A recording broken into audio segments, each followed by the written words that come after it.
সমস্যা হয়, মেজাজ খিটখিটে হয়ে যায় যখন তার এই হ্যাবিটটা থাকে, তখন সে হাইপার হয়ে যায়, তাকে নিয়ন্ত্রণ করা যায় না।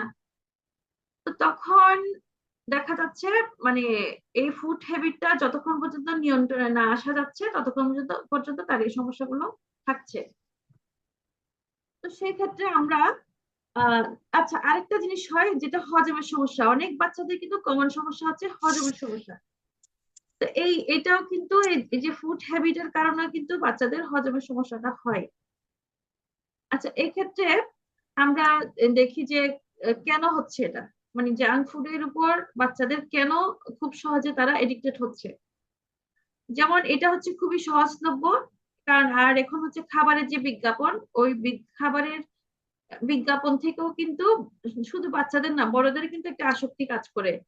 এটা আমি আসলে ফুডের কথা বলার সময় আমার খুবই কষ্ট হয়, কারণ আমি নিজেও কিন্তু অনেক সময় নিয়ন্ত্রিত হতে পারি না। তো এই জন্য আসলে নিজে নিয়ন্ত্রিত হওয়ার পর বলাটা হচ্ছে খুব বেশি ফ্রুটফুল আর কি।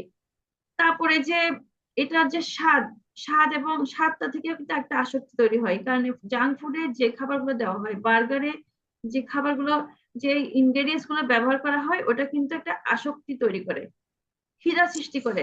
কারণ এখানে কিন্তু কোনো প্রোটিন নাই, কোনো ফাইবার নাই এই খাবারে, যার কারণে এটা খাওয়ার পরেও কিন্তু আবার খিদা সৃষ্টি হয়। বলেন।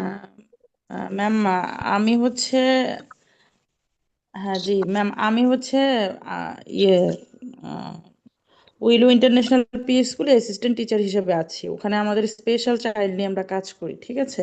জি তো আপু। প্যারেন্টসরা দেখা যায় একটা কথা বলে, যে বাচ্চা ফল খেতে চায় না, স্পেশাল চাইল্ডরা, মানে ম্যাক্সিমাম বাচ্চার মায়েদের এরকম একটা কথা থাকে।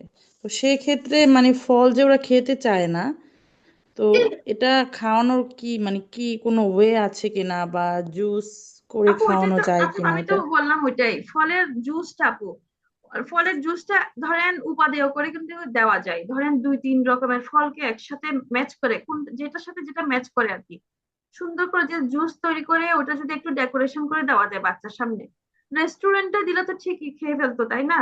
না, রেস্টুরেন্টে যখন একটু প্লেটে করে সুন্দর করে ডেকোরেটেড করে আনছে, সেম জিনিসটা যদি মা, আমাদের যে গোল থাকে, তাকে আমি কোথায় নিয়ে যেতে চাচ্ছি, তার কোন প্রবলেমটা আমি সলভ করতে চাচ্ছি, তাকে আমি কি শিখাতে চাচ্ছি এই বছরের মধ্যে, তাহলে ওই গোলে নিয়ে যাওয়া সম্ভব, যদি তার আত্মবিশ্বাসটা জাগ্রত করা যায়। এখন আত্মবিশ্বাসের অভাবের মধ্যে কি কি লক্ষণ থাকে, আমরা কিভাবে বুঝবো যে আপনার বাচ্চাটা আত্মবিশ্বাসী না? তো যেমন আমরা যদি যারা ভার্বাল বাচ্চা তাদের জন্য বলতেছি, আবার নন ভার্বাল বাচ্চার জন্যও বলবো।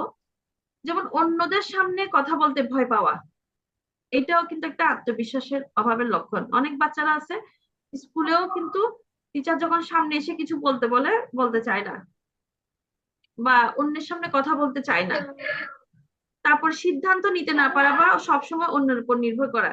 যেমন অনেক সময় যে কোনো কাজের ক্ষেত্রে মাকে বলে, মা আমি কি এটা পারবো, মাকে জিজ্ঞেস করে, আবার বাবাকে জিজ্ঞেস করে, বাবা এই কাজটা কি ঠিক, এটা কি ঠিক হবে, এটা এইটা করাটা কি ঠিক হবে?